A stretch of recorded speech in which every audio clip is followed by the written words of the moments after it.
Persuasive speech, shelter tales. Approximately 5 to 7 million companion animals enter shelters each year. 3 to 4 million of those animals are euthanized simply because no one was able to adopt them. I understand this situation because I worked for a small pet rescue, and through them I adopted my first dog. He had been abandoned, adopted, and returned twice before we met. All I did was give him a second chance at life. People who adopt pets from shelters are giving animals a second chance at life. There are many reasons people acquire animals, but no reason good enough to say why so many of those animals are let go or sent to shelters. 63% of all households in the U.S. have a pet. Most households have more than one. It is estimated that 75 million dogs and 85 million cats live within those households. Most animals are obtained through acquaintances and other family members. 15 to 20% are purchased through breeders, 10 to 20% are adopted from shelters and rescues, and less than 10% are bought from pet stores.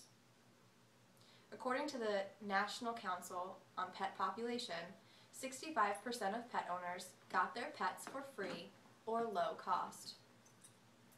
The average cost of basic food, supplies, medical care, and training for a cat or dog costs between $700 to $850 per year. Shelters in the U.S. are facing huge problems with overcrowding and lack of funding. Unfortunately, there is no real national organization monitoring these shelters. The term Humane Society is a generic one, and most rescue shelters receive no state funding. Shelter intakes seem to be evenly divided between cats and dogs, either relinquished by owners or picked up by animal control. More than 20% of people who leave dogs at shelters have also previously adopted those dogs from the same shelter. Shelters are not full of bad dogs and mutts. 20% of cats and dogs within these shelters are actually purebred animals. The cost of an adoption for a shelter, on average, feeds another animal for nearly 2 months, depending on size and breed of that animal. Most shelters rely on those fees and small donations to transport new rescues to the shelter and pay their medical expenses.